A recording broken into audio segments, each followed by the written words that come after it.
অন্যান্য যারা এবং দেশের 12 কোটি মানুষকে যারা দিনরাত পরিশ্রম করে রক্তের বিনিময়ে ঘামের বিনিময়ে যারা 12 কোটি মানুষের বিদ্যুৎ সরবরাহ নিশ্চিত করি আমরা পল্লী বিদ্যুৎ সমিতির সকল কর্মকর্তা কর্মচারীদের পক্ষ থেকে শুভেচ্ছা জানাচ্ছি। স্যার আমি একটু সময় নিব স্যার, আমাদের মনে অনেক কষ্ট আছে স্যার, অনেক ব্যথা স্যার। যদি স্যার এক কথায় বলতে চাই স্যার, আমরা দেশের 12 কোটি মানুষকে বিদ্যুৎ সরবরাহ করি, সেবা দেই, এই 40,000 কর্মকর্তা কর্মচারী আমরা স্যার অভিভাবকই। আমরা বলতে পারি না আমরা কোথায় চাকরি করি, কি ধরনের প্রতিষ্ঠানে চাকরি করি, আমাদের কোনো পরিচয় নাই। আমাদেরকে স্যার যারা নিয়ন্ত্রণ করে তারা প্রতিনিয়ত আমাদের উপরে অন্যায় অবিচার শোষণ নির্যাতন করে আমাদেরকে দমায় রাখছে, যার খারাপ দিকটা ভোগ করতেছে দেশের সাধারণ জনগণ। আমরা আপনি জানেন স্যার, জাতির পিতা বঙ্গবন্ধু শেখ মুজিবুর রহমানের যেই মূল স্বপ্ন ছিল, স্বাধীনতার যে মূল ভিত্তি ছিল, বাংলাদেশে কোনো বৈষম্য থাকবে না, পাকিস্তানিরা যেভাবে আমাদের উপরে নির্যাতন নিপীড়ন চালিয়ে গেছে, সেই বৈষম্য দূর করার জন্য জাতির পিতার বঙ্গবন্ধু শেখ মুজিবুর রহমানের নেতৃত্বে তার এই দেশ স্বাধীন হয়েছে। কিন্তু দুঃখের সহিত বলা লাগে, বাংলাদেশ স্বাধীন হইল পল্লী বিদ্যুৎ সমিতির কর্মকর্তা কর্মচারীরা পল্লী বিদ্যুতায়ন বোর্ডের কর্মকর্তা কর্মচারীদের দ্বারা প্রতিনিয়ত নির্যাতনের শিকার হচ্ছে। আমাদের অবস্থা স্যার এরকম হয়েছে, আমরা আসলে স্যার আমাদের দেয়ালে পিঠ থেকে গেছে। আমরা কি বলবো স্যার, কি বলবো না এটা আমি বুঝতে পারতেছি না স্যার। শুধু এতটুকু বলবো স্যার, ভবিষ্যতে আমাদের জাতির পিতার সুযোগ্য কন্যা দেশরত্ন শেখ হাসিনা যে স্মার্ট বাংলাদেশের স্বপ্ন দেখে, যে স্মার্ট বাংলাদেশের স্বপ্ন আমরা দেখি, এই ঘুণে ধরা 47 বছর যাবত এই ঘুণে ধরা সিস্টেম দ্বারা সেই স্বপ্ন কখনো বাস্তবায়ন সম্ভব না। আমরা পল্লী বিদ্যুতায়ন বোর্ডের সাথে কাঁধে কাঁধ মিলিয়ে কাজ করতে চেয়েছি। আমি যদি স্যার একটু প্রেক্ষাপটটা বলি স্যার, আমাকে ক্ষমা করবেন, অন্য কেউ কথা বলবে কিনা আমি জানি না, আমি শুধু একটা উদাহরণ দিই স্যার, আমি কিছু প্রেক্ষাপট নিয়ে স্যার কথা বলি। আমরা আমাদের মুখে স্যার হাত পায়ে শিকল করানো, আমাদের মুখে কষ্টিপ লাগানো, চোখে কষ্টিপ লাগানো, অর্থাৎ তারা যত প্রকার দুর্নীতি করবে, যত প্রকার অন্যায় করবে, আর কেউ কোনো কথা বলতে পারবে না। তারা প্রত্যেকটা মুহূর্তে আমাদেরকে পঙ্গু করে দিয়েছে স্যার। আমরা কেউ এখানে ব্যক্তি স্বার্থে আসি নাই, আমরা আসছি আমাদের দেশরত্ন শেখ হাসিনার যে ভীষণ 2041 2030 এসডিজি এবং একবিংশ শতাব্দীতে ডেল্টা প্ল্যান, এটা বাস্তবায়ন করতে হলে বিদ্যুৎ একটা জরুরি সেক্টর। এই সেক্টরকে অবশ্যই গুরুত্ব দিতে হবে। সেই জমিদারি স্টাইলে যারা পল্লী বিদ্যুতায়ন বোর্ডে স্যার কর্মরত আছে, চাকরি শুরু থেকে শেষ পর্যন্ত এসি রুমে বসে তারা শুধু 2 কলমের একটা সিদ্ধান্ত দিয়ে দেয় যে তোমরা পল্লী বিদ্যুতায়ন বোর্ড সমিতিতে যারা আছো তারা হচ্ছে তোমরা দাস, তোমরা এই কাজ বাস্তবায়ন করো। আমি বলতে চাই স্যার, এই সিস্টেমে 2009 সালে পল্লী বিদ্যুৎ সিস্টেমে গ্রাহক সংখ্যা ছিল 74,000, আজকে 2024 সালে গ্রাহক সংখ্যা হচ্ছে 3,60,00,000। কিন্তু এত বড় একটা গুরুত্বপূর্ণ সেক্টর, যেই পরিমাণ লোকবলের দরকার সেই রেশিও অনুযায়ী সেই 2% লোক বাড়ায় নাই। কিন্তু আমরা আমার লাইনম্যান ভাইরা জীবন দিয়ে পোলের মাথায় ঝোলে একজন লাইনম্যান ভাইকে 17 থেকে 18 ঘন্টা কাজ করা লাগতেছে স্যার। এটা একটা জরুরি সার্ভিস।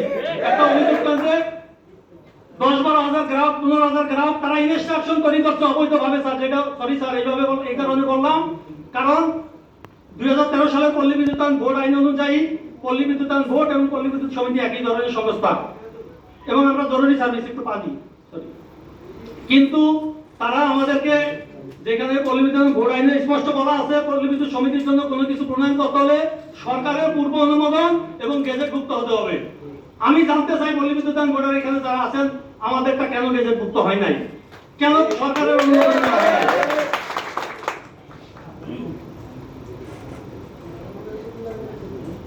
স্যার কি বলবো স্যার, আমরা স্বাধীনতা পেয়েছি, বাংলাদেশ স্বাধীন হয়েছে, কিন্তু পল্লী বিদ্যুৎ সমিতি স্বাধীন হয় নাই। আমরা পাকিস্তান আমলে দেখছি বাঙালিদের যোগ্যতা থাকা সত্ত্বেও একই কাজ করতো, কিন্তু আমাদের জন্য সুযোগ সুবিধা আলাদা ছিল। আমার এখানে স্যার দেশে 40,000 কর্মকর্তা কর্মচারী স্যার যারা এখানে আছে, একই ধরনের কাজ, একই পদ, 3 ধরনের নিয়োগ। এটা কি ধরনের সিস্টেম? কেউ নিয়মিত, কেউ চুক্তিভিত্তিক, কেউ অনিয়মিত, অর্থাৎ তার কাজের ধরনও একই ধরনের কাজ করে। একজন নিয়মিত কর্মচারী যদি 16 ঘন্টা কাজ করে, ওই চুক্তিভিত্তিক লাইনম্যান, ওই চুক্তিভিত্তিক পিসিএম মিটার রিডার, ওই লাইন শ্রমিক, ওই বিলিং সহকারী, সেও 16 ঘন্টা কাজ করে। অথচ তাদের চাকরির ক্ষেত্রে আলাদা আলাদা ধরন করেছে চুক্তিভিত্তিক। এত বড় একটা জরুরি সার্ভিস স্যার, এই সিস্টেমটা তো একটা স্থায়ী সিস্টেম। এখানে কেন চুক্তিভিত্তিক থাকবে যে লোকগুলিকে সবসময় প্রয়োজন হবে? আজকে এই লোকগুলিকে যদি চাকরি নিয়মিত করা হয়, আমি মনে করি তারা হয়তো সামান্য ফিনান্সিয়াল বেনিফিট হবে, মানে সুবিধা পাবে, কিন্তু দেশ, সরকার এবং সিস্টেম, মানুষ তো এই সুবিধা কয়েক হাজার গুণ বেশি পাবে। আমি স্যার আপনার কাছে অনুরোধ জানাই স্যার, পল্লী বিদ্যুৎ সমিতিতে যে সকল কর্মকর্তা কর্মচারী চুক্তিভিত্তিক অনিয়মিত আছে, ভবিষ্যৎ সিস্টেম উন্নয়নের জন্য আমাদের মা দেশরত্ন শেখ হাসিনার স্বপ্ন বাস্তবায়নের জন্য তাদের চাকরিটা নিয়মিত করা দরকার। আরেকটা বিষয়, বাংলাদেশ শুধু পল্লী বিদ্যুতায়ন কার্যক্রম ব্যতীত বাংলাদেশের বা বিশ্বের কোথাও এরকম নাই একই প্রতিষ্ঠানে দুর্নীতিতে চলে। অবাক করার মতো ঘটনা। অথচ যারা ফিল্ড পর্যায়ে প্রতিনিয়ত কাজ করতেছে, যোগ্যতা অনুযায়ী তাদেরকে উচ্চ পদে দেওয়ার সুযোগ দেয় না। কারা যায়? যারা চাকরি শুরু থেকে এসি রুমে অফিস করে, যাদের কাজ করার কোনো অভিজ্ঞতা নেই মাঠ পর্যায়ে, তারা দেয় সিদ্ধান্ত। তাহলে এই সিস্টেম কিভাবে উন্নত হবে স্যার? কিভাবে উন্নত হবে স্যার? আপনারা স্যার এখানে যারা আছেন স্যার, আপনারা একসময় চাকরি শুরুতে স্যার এসিলেন্ট ছিলেন, ইউনু ছিলেন, ডিসি ছিলেন, এরপর আপনারা এই পর্যায়ে আছেন। ডিসিশন মেকিং এ যদি ফিল্ড পর্যায়ে কাজ করার অভিজ্ঞতা না থাকে, তাহলে ওই সিস্টেম কিভাবে উন্নত করবে? আসলে পল্লী বিদ্যুতায়ন বোর্ড সিস্টেমটাকে এমন ভাবে করে রাখছে, একেবারে স্যার মানে মুখ খোলা যাবে না, কিছু বললে ফাঁসি। যত প্রকার হয়রানি করা যায়, চাকরিচ্যুত করা যায়, মানে কোনো কিছু বাদ নাই স্যার, সকল কিছু তারা করছে। আমি একটা কথা বলতে চাই স্যার, একটু সময় নিচ্ছি স্যার। আপনারা কি বলতে পারবেন 70 সালে জাতির পিতা বঙ্গবন্ধু শেখ মুজিবুর রহমান যখন সংখ্যাগরিষ্ঠ অর্জন করে, তখন পর্যন্ত আমরা কি চেয়েছিলাম? আমরা কি তখন স্বাধীনতা চেয়েছিলাম? না, আমরা তখন চাইছিলাম সম অধিকার, বৈষম্য যাতে না থাকে। তাই তো যখনই এই স্বাধীনতা চাওয়ার কারণে পাকিস্তানিরা আমাদের উপরে যে ধরনের অন্যায়, অবিচার, শোষণ, নির্যাতন, হত্যা চালিয়েছে, আমরা পল্লী বিদ্যুতায়ন বোর্ডের সহকর্মী হয়ে, সৎ মায়ের সন্তান না হয়ে একই মায়ের সন্তান হিসাবে চলতে চেয়েছি। এটি আমাদের অপরাধ। এই কারণে আমাদের সহকর্মীদেরকে তারা সাসপেন্ড করেছে, সংযুক্তি করেছে, হয়রানি করছে, চাকরি নিয়মিত করে নাই, মানে যত রকম হয়রানি করা যায় স্যার, তদন্ত থেকে শুরু করে। আমি একটা কথা বলি স্যার, আপনারা আমাদের শ্রদ্ধা স্যার একটু মনোযোগ দিয়ে শুনবেন। 2015 সালে যখন পে স্কেল দেওয়া হয়, এটা তো সরকার যে সিদ্ধান্তটা দেয়, সেই সিদ্ধান্তটা দেশের সাথে সবচেয়ে আগে বাস্তবায়ন করে পল্লী বিদ্যুৎ সমিতিগুলি। কিন্তু সরকার যখন সুযোগ সুবিধা দেয়, তখন তারা এই নিয়ম দেখায়, বোর্ড এই নিয়ম দেখায়, এই আইন, এই কানুন, মানে মনে করে যে আমাদের তারা দয়া করতেছে। এটা কেমন? আমরা কি পানিতে ভাইসা আছি? এই 12 কোটি মানুষকে আমরা সেবা দেই। আপনারা বলেন একটা মানুষের বিদ্যুৎ সেবার সাথে আপনারা জড়িত আছেন কিনা? কয়জন পারবেন? পল্লী বিদ্যুতায়ন বোর্ডে 2000 কর্মকর্তা কর্মচারী আছেন, কয়জনে চ্যালেঞ্জ করে বলতে পারবেন যে সমিতিতে যা কাজ করতে আপনারা ইচ্ছুক, আপনাদের সে অভিজ্ঞতা আছে? বিবেককে প্রশ্ন করেন। একটা কথা মনে রাখবেন, সৃষ্টিকর্তা কিন্তু উপরে আছে। আজকে আপনারা আমাদের সাথে যে ধরনের অন্যায় অবিচার করে যাচ্ছেন, হয়তো আমরা এটা বিচার দেখবো না, কিন্তু সৃষ্টিকর্তার কাছে, মনের বিবেকের কাছে প্রশ্ন করেন যে কতটা সঠিক করতেছেন। নিজের বিবেকের কাছে প্রশ্ন করেন, আর কিছু বলবো না। এরপর দেখেন স্যার, যেটা বললাম 2015 সালে সরকার যখন পে স্কেল ঘোষণা করে, সকল ধরনের সংস্থাতে পে স্কেল দেওয়া হয়েছে। আমাদেরকে 1 বছর চলে যাওয়ার পরও পে স্কেল দেয় না। আমরা বাধ্য হয়ে যেতে, তারা বলে দিল আমাদের পে স্কেল দিবে না। কর্মকর্তা কর্মচারীদের মনে একটা ক্ষোভের সৃষ্টি হওয়ার কারণে একটা সময় বাধ্য হইল বিভিন্ন পল্লী বিদ্যুৎ সমিতিতে মাঠে নামতে পে স্কেলের দাবিতে। যখন তারা দেয়ালে পিঠ থেকে গেছে, পে স্কেল দিল। তারপর কি করলো? পে স্কেল দিল, তাও দিল কি 6 মাস পিছিয়ে কার্যকর করছে। এবং সরকার যেখানে শতভাগ দিল, আমাদের দিল পদ বেঁধে 40 থেকে 60%। তাও আবার ইনক্রিমেন্ট ফিক্স করে দিল, যেটা সরকারি সিদ্ধান্তের সম্পূর্ণ পরিপন্থী। আমি টাকার জন্য কথাটা বলি নাই স্যার, একটু নোট করবেন প্লিজ। সেই পে স্কেলের জের ধরে পরবর্তীতে আমাদের কয়েকজন সহকর্মীকে তারা সাসপেন্ড করলো। স্যার, তারা তো আমাদের অভিভাবক বলে। 2016 সাল থেকে আমাদের কিছু কর্মচারীকে তারা এখনো শুধু পে স্কেলের প্রেক্ষাপট ধরে সাময়িক বরখাস্ত করে রাখছে। এখন পর্যন্ত তাদের বিষয়টা নিষ্পত্তি করে নাই। ওই ছেলেটার পরিবারটা কিভাবে চলতেছে, তারা কি খেয়ে আছে না খেয়ে আছে, তাদের জীবনটা কিভাবে চলতেছে, তাদের ভিতর কি এই বিবেকটা কাজ করে?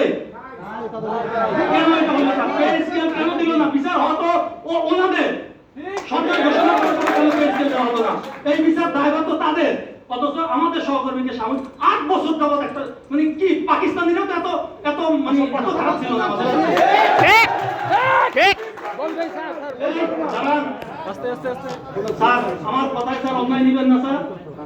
প্রিয় সহকর্মীবৃন্দ, আপনারা সুষ্ঠু পরিবেশ বজায় আমি সবার কাছে অনুরোধ করছি, কেউ কোনো কথা বলবেন না স্যার। আমরা বক্তব্য শুনতে এসেছি, বক্তব্য যেন স্পষ্ট শোনা যায় সেই পরিবেশ রক্ষা করতে হবে।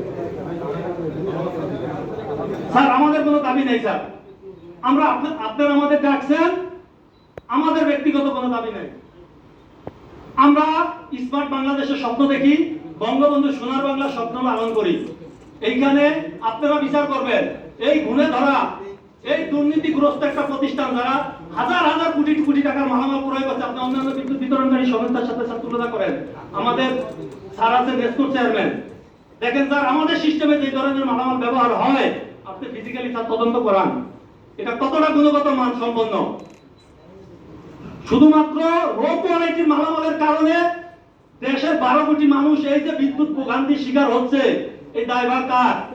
আমি স্পষ্ট বলতে চাই এখানে পল্লী বিদ্যুতায়ন বোর্ডে সবাই খারাপ আমি সেটা বলি না, অনেকেই ভালো। যারা এই কাজগুলি করতেছে তারা সরকারকে বেকায়দায় ফেলানোর জন্য করতেছে। তারা গণনেত্রী শেখ হাসিনা, দেশরত্ন শেখ হাসিনাকে বিব্রত করার জন্য করতেছে, আর কোন উদ্দেশ্য তাদের নাই। এই সিস্টেমটাকে ধ্বংস করার জন্য তারা আজকে পায়তারা করতেছে। স্যার আমরা মাঠে নামছি স্যার, আমাদের মাঠে নামার কথা না, আমাদের কাজ করার কথা। আমরা কেন মাঠে নামলাম স্যার, এই জবাব তাদের দিতে হবে। আমাদের স্যার কোনো দাবি নাই, আমাদের চাওয়া দুইটা, ভবিষ্যৎ সিস্টেম উন্নয়নের জন্য পানি দেন, ভবিষ্যৎ সিস্টেম উন্নয়ন লাগবে না জান।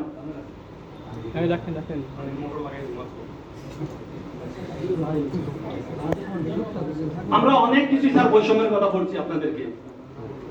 ওইটা স্যার একটা উদাহরণ দিয়েছিলাম 71 সালে, 70 সালের নির্বাচন পর্যন্ত আমরা সম অধিকার চাইছি। আজকে পল্লী বিদ্যুৎ সমিতির 40,000 কর্মকর্তা কর্মচারী যারা 12 কোটি মানুষের বিদ্যুৎ সরবরাহের দায়িত্বে নিয়োজিত আছে, আজকে তারা তাদের কথা একটাই, এই পল্লী বিদ্যুতায়নের দুঃশাসন থেকে তারা মুক্তি চায়। এর বাইরে আমাদের কোনো কিছু চাওয়া নাই স্যার। তারা পল্লী বিদ্যুতায়ন বোর্ডের এই দুর্নীতিগ্রস্ত একটা প্রতিষ্ঠানে যারা হাজার হাজার কোটি টাকা দুর্নীতি করে সরকারকে বিব্রত করছে, মানুষের ভোগান্তি বৃদ্ধি করছে, এই দায়ভার আমরা দিতে চাই না স্যার। সকলের একটাই দাবি স্যার, এখানে যারা আছে পল্লী বিদ্যুতায়ন বোর্ড থেকে আমরা মুক্তি চাই স্যার। এবং এই সিস্টেমকে স্মার্ট বাংলাদেশ নির্মাণ করতে হলে যত চুক্তিভিত্তিক অনিয়মিত কর্মচারী আছে তাদেরকে চাকরি নিয়মিত করা, এর বাইরে আমাদের কোনো চাওয়া নাই স্যার। আমরা কোনো ফিনান্সিয়াল কোনো কিছু চাই না। দয়া করে স্যার এখানে আপনারা কোনো সুযোগ সুবিধার কথা বলবেন না। আপনারা বলবেন আপনাদের জন্য এটা করে দিলাম, এটা করে দিলাম, আমরা এগুলি কেউ চাই না, এগুলিকে পাওয়ার জন্য এখানে আসি নাই। আমাদের দাবি মুক্তি, স্বাধীন দেশে আমরা শিকল করে থাকতে চাই না। আমরা পল্লী বিদ্যুতায়ন বোর্ডের দুঃশাসন থেকে মুক্তি চাই, চুক্তিভিত্তিক অনিয়মিতকে চাকরি নিয়মিত চাই। এটার জন্য আপনাদের যা ভালো মনে হয় স্যার সেই ব্যবস্থা আপনারা নেবেন, অবশ্যই আপনারা নেবেন, কিন্তু কোনো ক্রমে স্যার পল্লী বিদ্যুতায়ন বোর্ডের প্রতি আমাদের আস্থা নেই স্যার, কোনো বিন্দু মাত্র আস্থা নেই স্যার। আমি আরেকটু কথা বলবো স্যার,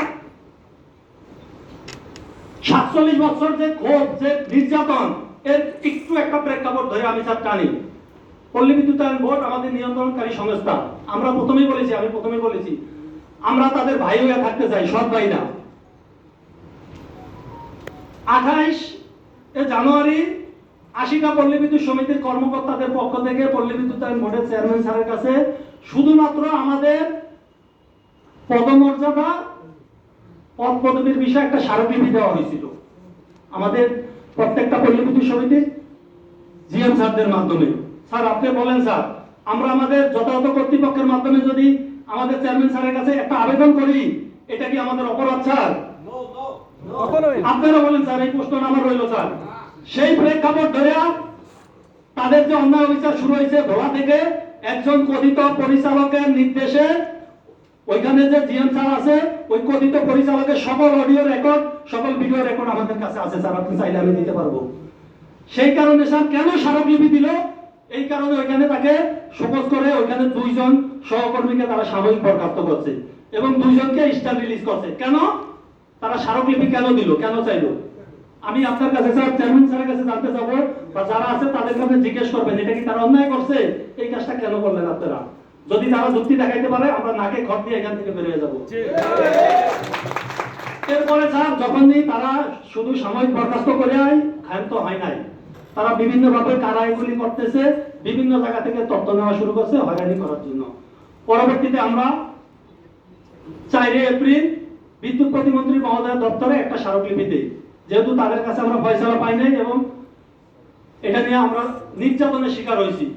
এবং 29 এপ্রিল আমরা আমাদের বাংলাদেশের যিনি শেষ ভরসা, আমাদের জাতির পিতার সুযোগ্য কন্যা, যার দিকে আমরা সবাই তাকে আছি, সেই দেশরত্ন শেখ হাসিনার কাছে আমরা একটা স্মারকলিপি দেই। এটা কেন দিলাম? পল্লী বিদ্যুৎ বোর্ডের কাছে আমরা খুব অপরাধী হয়ে গেলাম, খুবই অপরাধী হয়ে গেলাম যে তোমরা হয়তো দাস, তোমরা দাসত্ব করবা, তোমরা আবার এটা চাও কেন? এই প্রেক্ষাপটটা ধরে স্যার আমাদের সিরাজগঞ্জের একজন ডিজিএম, একজন এজিএম আইটি কে তাৎক্ষণিক তারা শুক্রবার দিন রাত 10টা বাজে একটা অফিস অর্ডার করলো, তাদেরকে সাময়িক সংযুক্ত করলো পল্লী বিদ্যুৎ বোর্ডে। আর কত স্যার একটু নোট ডাউন করবেন, সরি স্যার। তার পরবর্তীতে স্যার মে মাসের 4 তারিখ, কি বলবো স্যার, আজকে একটু সুযোগ পাইছি স্যার, একটু কথা বলি। আপনি না বললে কার কাছে বলবো স্যার? অন্য কেউ বলুক না বলুক, আমাকে একটু বলার সুযোগ দেন স্যার। বলার সুযোগ দিয়ে স্যার আমি বললে আর কেউ বলবে না, যদি বল আপনারা কিন্তু বলবেন না না না। মে মাসের 4 তারিখে স্যার পল্লী বিদ্যুৎ বোর্ডের একজন কথিত পরিচালক কিছু সন্ত্রাসী বাহিনী নিয়ে যায় মুন্সিগঞ্জে আমার অফিসে হঠাৎ করে উনি উপস্থিত হইয়া আমাকে বিভিন্ন ধরনের হুমকি ধামকি দিয়া আমার ডেস্কটপ ল্যাপটপ যা ছিল সব উনি নিয়ে আসলো। আমি ওনাকে চিনিও না ভালো করে। উনি একটা সন্ত্রাসী বাহিনী নিয়ে যায় এই কাজটা করলো, আমরা কেউ অবগত না। এটা কি পারে কিনা স্যার? এটা কি ফৌজদারি মামলার আওতায় যায় কিনা স্যার? এবং চেয়ারম্যান স্যারকে জিজ্ঞেস করবেন উনি কি এই বিষয়টা অবগত আছে কিনা স্যার, এই যে কাজটা করলো। আমি স্যার আমার নিরাপত্তা চাই, সেই দিনই আমি থানায় একটা চিঠি করছি ওই সন্ত্রাসীদের কারণে নিরাপত্তা চাই। এরপরে স্যার আমরা যখন একেবারেই তাদের কাছে কোনো কিছু না পাইলাম, আমরা মে মাসের 5 তারিখ থেকে 80টা পল্লী বিদ্যুৎ সমিতিতে জরুরি বিদ্যুৎ সরবরাহ চালু রেখে আমরা মাঠে নামলাম কর্মবিরতিতে। স্যার আপনি দেখছেন, আপনারা আমরা এত কিছুর পরেও একটা গ্রাহক বলতে পারবেন না তাকে আমরা বিদ্যুৎ সরবরাহের বাইরে রাখছি, কারণ আমাদের মূল চাওয়াটা হয়েছে মানুষের ভাগ্য উন্নয়ন, মানুষের বিদ্যুৎ সেবা নিশ্চিত করা, আমাদের কোনো স্বার্থ নাই। আমরা মে মাসের 5 তারিখে কর্মবিরতিতে নামলাম, সারা বাংলাদেশের 40,000 কর্মকর্তা কর্মচারী। আমরা নামার পরে ওনাদেরকে বিভিন্ন ভাবে অনুরোধ করলাম যে আপনারা আমাদের সাথে বসেন, সমাধানের আশ্বাস দেন, আমরা উঠে যাবো। তারা কোনো ধরনের কোনো আশ্বাস দিল না। তারা বিভিন্ন ভাবে তথ্য নেওয়া শুরু করলো, অডিও ভিডিও ওই সিসি ক্যামেরা দিয়ে জিএম স্যারদের মাধ্যমে কারা কারা জড়িত তাদের নামে ফৌজদারি মামলা করবে, বিভিন্ন তথ্য নিল, ভালো কথা। তারপর কর্মসূচি চলাকালীন আমাকে সহ আরো কয়েকজনকে তারা পল্লী বিদ্যুৎ বোর্ডে, আমরা যতটুকু শুনছি পল্লী বিদ্যুৎ বোর্ডে সব খারাপ এরকম না, কিছু দুর্নীতিগ্রস্ত দুষ্কৃতী চেয়ারম্যান স্যারকে অবরুদ্ধ করে আমাদেরকে সংযুক্তি করতে বাধ্য করছে। যাই হোক, আমাদেরকে সংযুক্তি করতে কোনো সমস্যা নাই, আমরা পল্লী বিদ্যুৎ বোর্ডে যোগদান করছি। পরবর্তীতে 4 দিন 5 দিন চলে যাওয়ার পর তাদের পক্ষ থেকে বিষয়টা সমাধানের জন্য কোনো উদ্যোগ নেওয়া হয় নাই। স্যার আপনি জিজ্ঞেস করবেন চেয়ারম্যান স্যার আছে বা অন্যান্য যারা আছে, তারা যদি আমাদের সাথে একবার বসতো যে আমরা দেখতেছি আপনাদের বিষয়গুলি, আপনারা থামেন বলুক, এখানে তারা আছে, থামে নাই, তারা উস্কানি দিছে। তাদের উদ্দেশ্যই হয়েছে সরকারকে একটা বিব্রতকর অবস্থায় ফেলানো। তারপরে স্যার যখন এই বিষয়টা আপনাদের নজরে গেল এবং আমাদের ওই যে বললাম আমাদের শেষ আশ্রয় স্থল কে, মাননীয় প্রধানমন্ত্রী দেশরত্ন শেখ হাসিনা, ওনার নজরে যখন গেল, বিদ্যুৎ প্রতিমন্ত্রী মহোদয়ের নজরে যখন গেল, আমাদের তখন স্যার ছিল, স্যার আপনি দেশের বাইরে ছিলেন, স্যার সহ আমাদের সাথে বসার জন্য একটু বলে নেই। পল্লী বিদ্যুৎ বোর্ড বৃহস্পতিবার বিকাল 5টা বাজে একটা অফিস অর্ডার করলো। প্রত্যেক পল্লী বিদ্যুৎ সমিতি থেকে একজন কর্মকর্তা একজন কর্মকর্তীকে চাইলো মত বিনিময় সবার জন্য। কি কারণে মত বিনিময় কিছু বললো না, তারা জিএম স্যারদেরকে বলে দিল গোপনে এই লোকগুলিকে পাঠাবেন, এখানে বিদ্যুৎ বিভাগের লোকজন থাকবে। আমরা বিষয়টা জানতে পারলাম যে এখানে এই ধরনের একটা পায়তারা চলতেছে, আমাদেরকে সংযুক্ত করছে, আমাদেরকে এত কিছু করছে, আমাদের নাম পাঠায় দেয় ওইখানে আলোচনা মত বিনিময় সবার জন্য। স্যার একটু নোট ডাউন করবেন, যাদের সাথে কথা বলা দরকার তাদের নাম বাদ দিয়া তাদের কিছু পছন্দনীয় লোক সমিতিতে যারা তাদেরকে বিভিন্ন ধরনের সুযোগ সুবিধা বা তাদের কাছ থেকে সুযোগ সুবিধা পায় তাদের মাধ্যমে কিছু নাম দিল। আমরা বাধ্য হইলাম পরের দিন পল্লী বিদ্যুৎ বোর্ডের যাবতীয় বিষয়গুলি সবকিছু জানেন। পরবর্তীতে যখন স্যার সহ অন্যান্যরা আমাদেরকে বললো যে আমরা মাননীয় প্রধানমন্ত্রী আমাদের আপনাদের কাছে পাঠাইছে, আপনারা আমাদের সাথে বসেন। আমরা তো মানুষ, আমরা তো মানুষ না, আমাদের ভিতর বিবেক বোধ আছে, আমরা সমাধান চেয়েছি। আমরা স্যারদের সাথে বসলাম, বসার পরে বিষয়গুলি স্যার অবগত আছে। সমস্ত বিষয়গুলি শোনার পরে স্যার আমাদেরকে বলল যে আপনারা কর্মবিরতি স্থগিত করে ঘরে ফিরে যান। আপনাদের যৌক্তিক যে কোনো বিষয় আমরা এটা প্রধানমন্ত্রীর কাছে উপস্থাপন করব এবং আমরা বিদ্যুৎ বিভাগ যৌক্তিক যে কোনো বিষয়ের প্রতি আমরা অবশ্যই সহনশীল এবং এটা আপনাদের কোনোভাবে বঞ্চিত করা হবে না। বিদ্যুৎ বিভাগ থেকে আমাদেরকে এই প্রতিশ্রুতি দেওয়া হয়েছিল এবং বলেছিল আমাদের সাথে 15 দিনের মধ্যে আবার বসবে। আমরা আমাদের পক্ষ থেকে স্যার যেহেতু বিদ্যুৎ বিভাগের স্যার একটা কথা বলছে, আমরা তো চাইছি সমাধান। আমরা যাদের কাছে সমাধান চাইছি, যাদেরকে আমরা অভিভাবক মনে করি, তারা তো আমাদের দাস মনে করে। যখন সচিব স্যার এই কথাটা বলছে, আমরা কর্মবিরতি স্থগিত করলাম। শুধু দুইটা কথা বলছিলাম স্যার, যে এই কর্মবিরতির প্রেক্ষাপট ধরে যাদেরকে স্যার সাময়িক বরখাস্ত সহ সংযুক্তি স্ট্যান্ড রিলিজ করা হয়েছে, স্যার আপনার কাছে অনুরোধ স্যার, আপনি চেয়ারম্যান স্যারকে বলে দেন তাদেরকে যাতে স্যার ছেড়ে দেয়। সচিব স্যারও আছে, চেয়ারম্যান স্যারও আছে। স্যার চেয়ারম্যান স্যার 1 সপ্তাহ সময় নিল।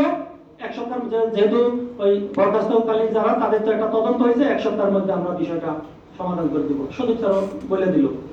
আজকে 2 মাস হতে চললো। কেন তাদেরকে বিদ্যুৎ বিভাগের একজন সচিব স্যারের সিদ্ধান্ত অমান্য করার সাহস পল্লী বিদ্যুৎ বোর্ড কোথা থেকে পায় স্যার? এই জবাবটা আমি চাই স্যার আপনার মাধ্যমে। যদি কোনো কারণ থাকে সেটা তো লিখিত আকারে জানাবে যে বিদ্যুৎ বিভাগের সচিব স্যার এই কথা বলে গেছে, আমরা এই কারণে পারলাম না। কেন সচিব স্যারের কথাটা রাখা হলো না? আমাদের সেই সাময়িক বরখাস্তকৃত 2 জন সহকর্মীকে স্ট্যান্ড রিলিজ যাদেরকে দিছে তাদেরকে আজও পর্যন্ত স্যার অব্যাহতি দেয় নাই। কেন স্যার? এবং স্যার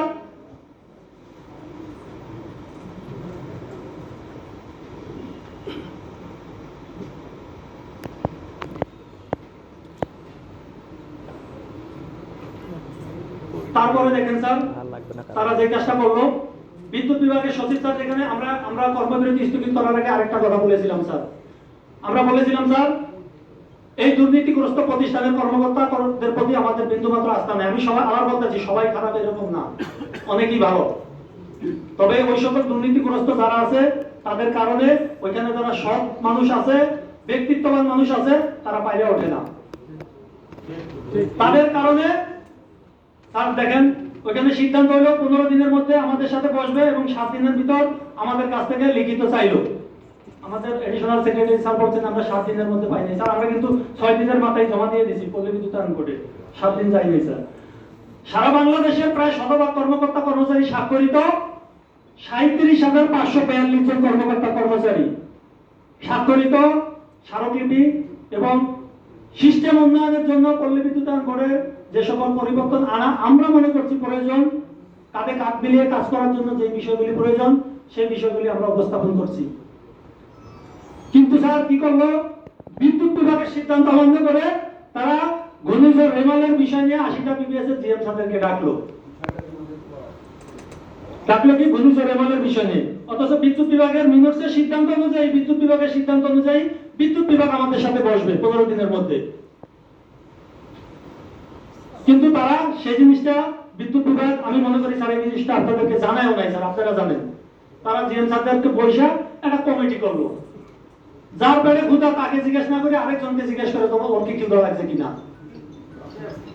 বিষয়টা হচ্ছে এরকম। তারা জিএম স্যারদেরকে বৈশা একটা কার্যবিবরণী করলো, একটা কমিটির প্রস্তাবনা আনলো এবং পরবর্তীতে ওই কমিটি একটা কমিটি করলো। আমি জানতে চাই স্যার এই কমিটি সম্পর্কে কি আপনারা অকলবহাল কিনা, এবং এই কমিটি তো পল্লী বিদ্যুৎ বোর্ডের করার কথা না স্যার। সিদ্ধান্ত যা আসবে আপনাদের মাধ্যমে আসবে। এটা আপনারা যখন আমাদের সাথে প্রথমবার বসেছেন সেখানে এই কথা এসেছে। তাইলে পল্লী বিদ্যুৎ বোর্ডের কিভাবে এত সাহস হয় বিদ্যুৎ বিভাগ, মাননীয় বিদ্যুৎ প্রতিমন্ত্রী, মাননীয় বিদ্যুৎ মন্ত্রী আমাদের দেশরত্ন শেখ হাসিনার সিদ্ধান্ত অমান্য করা, এই জবাব আপনারা দিবেন আজকে সরকারের কাছে।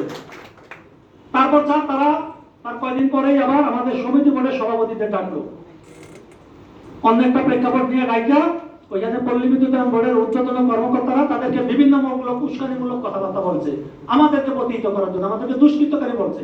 একটা সিস্টেমের শতভাগ কর্মকর্তা কর্মচারী যখন ওই সিস্টেমের প্রতি অনীহা প্রকাশ করে, তারা কিভাবে দুষ্কৃতিকারী হয়? ওই মিটিং এর sir video clip, audio clip আমাদের কাছে আছে, আপনারা চাইলে আমরা দিতে পারবো, আছে। সেখানে আমাদেরকে প্রতিহিত করার জন্য সভাপতিদের সহযোগিতা চাইলো। বাহ, কত মজা! আমরা স্যার সবসময় আপনাদের প্রতি আস্থাশীল, আমরাও বিদ্যুৎ বিভাগ একাধিকবার আছি, আমরা কখনোই দেখি নাই আপনাদের আন্তরিকতার কোনো ঘাটতি আছে। কিন্তু একটা জায়গায় সমস্যা আমাদের কাছে মনে হয়েছে, পল্লী বিদ্যুতায়ন বোর্ড আপনাদেরকে সবসময় মিসগাইড করে, সবসময় আপনাদের ভুলবার্তা দেয়, সবসময়। আমাদের কাছে এটা মনে হয়েছে, না হলে কেন আপনাদের সিদ্ধান্ত তারা মানবে না? যাই হোক স্যার,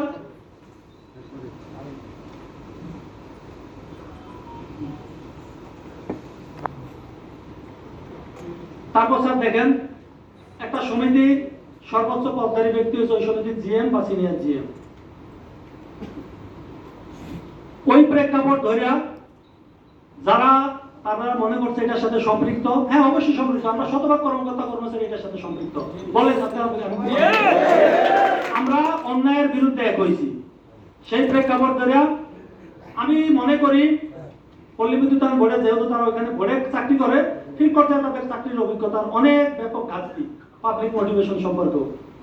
আমি স্যার গ্যারান্টি দিয়ে বলতে পারি, এই সিস্টেমের টেকনিক্যালি যত পল্লী বিদ্যুতায়ন কার্যক্রমে এই 40,000 কর্মকর্তা কর্মচারীর মধ্যে টেকনিক্যালি ভাবে দক্ষ, আচার আচরণ, সততা, এরকম যদি আপনি 10টা লোক খোঁজেন স্যার, ওই আব্দুল হাকিম ঢাকা একের এজিএম ওয়ার্ডে ওনাকে পাবেন।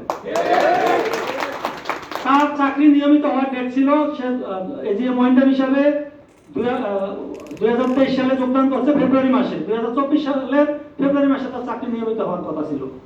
কিন্তু তার চাকরি নিয়মিত না করে জুন মাস পর্যন্ত এটাকে ভাড়ায় নিয়ে তাকে একটা 4 মাস ব্যাক ডেটে তাকে চাকরি 6 মাস বৃদ্ধি করলো। ওনার অদক্ষতা, নেতৃত্বের অভাব, অথচ পল্লী বিদ্যুৎ সিস্টেমে যত ধরনের কারিগরি লোককে প্রশিক্ষণ দেওয়া দরকার ওই আব্দুল হাকিমের কাছ থেকে সেই শিক্ষা অর্জন করছে। তার চাকরি 6 মাস পিছিয়ে দিল। তাদের মন মানসিকতাটা কতটা নিচ্ছা, কতটা নিচ হইতে পারে একটা মানুষ। যাই হোক স্যার, আমি অনেক কথা বলেছি স্যার, আর কোনো কথা আমি বলবো না, এরপর বাকিরা বলবে। আমি স্যার আপনার কাছে অনুরোধ জানাই, আমরা এখানে কেউ সুযোগ সুবিধা নিতে আসি নাই। 40,000 কর্মকর্তা কর্মচারী, আমি আরেকটা জিনিস বলতে ভুলে গেছি স্যার, ক্ষমা করবেন স্যার। দেশের শতভাগ মানে 79টা পল্লী বিদ্যুৎ সমিতির কর্মকর্তা কর্মচারী যখন মাঠে নামছে, যশোর পল্লী বিদ্যুৎ সমিতি একের একজন দুর্নীতিগ্রস্ত জিএম আছে, যিনি পল্লী বিদ্যুতায়ন বোর্ডের বিভিন্ন দুর্নীতির সাথে জড়িত। ঠিক ঠিক। ওনার শেল্টারে যখন যশোর পল্লী বিদ্যুৎ সমিতি একের কর্মকর্তা কর্মচারী যখন গতকালকে কর্মসূচিতে নামে স্যার, এটা একটা কেপিআই ভুক্তি স্থাপনা স্যার, আপনারা জানেন। তারা যখন শান্তিপূর্ণ কর্মসূচি করে, ওই জিএম বহিরাগত কিছু লোকজন আইনা, ঠিকাদারদেরকে আইনা আমাদের লোকজনের উপরে স্যার হামলা চালাইছে। এটা একটা কেপিআই ভুক্তি স্থাপনা এবং সেখানে সরাসরি পল্লী বিদ্যুতায়ন বোর্ডের ইন্ধন ছিল। কেন ছিল সেটা আমার কাছে প্রমাণ আছে স্যার, আমি আপনাকে দিতে পারবো। আমাদের একটা কেপিআই ভুক্ত স্থাপনাতে বহিরাগত লোকজন এসে আমাদের 80টা পল্লী বিদ্যুৎ সমিতিতে আমাদের কর্মবিরতি চলতেছে স্যার, আপনারা দেখছেন স্যার, সকল আপনাদের কাছে গোয়েন্দা সংস্থা সকল কিছু তথ্য আছে স্যার। একটা জায়গায় আমরা একটা গ্রাহককে বিদ্যুৎ সেবা থেকে বঞ্চিত করি নাই। আমরা মাঠের মধ্যে পয়সা, অফিসের সামনে গেটে ফ্লোরে পয়সা গ্রাহককে আমরা সেবা দেই, আমাদের জরুরি সার্ভিস 24 ঘন্টা চলমান আছে। কিন্তু যশোরকে তারা উস্কানিমূলক ভাবে, তাদের মূল উদ্দেশ্য রয়েছে কোথাও একটা বিক্রি মানে একটা পরিস্থিতি খারাপ করে একটা অপ্রীতিকর ঘটনা ঘটে এই দেশ মানে পাকিস্তান স্টাইলে তারা নিতে চায়। যশোর একটা স্যার যে ধরনের ন্যাক্কারজনক ঘটনা ঘটছে স্যার, ওইখানে আজকেও কিন্তু তারা কর্মবিরতি পালন করতেছে।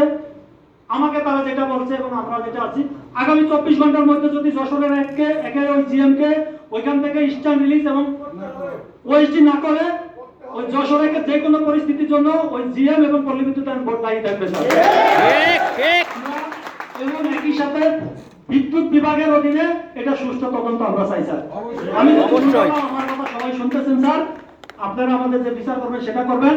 যশোর একের জিএম কে যদি 24 ঘন্টার মধ্যে থেকে ওখান থেকে স্ট্যান্ড রিলিজ না করা হয় তাহলে ওখানে কোনো পরিস্থিতি খারাপ হলে দায়ভার পল্লী বিদ্যুৎ আর বোর্ডকে নিতে হবে।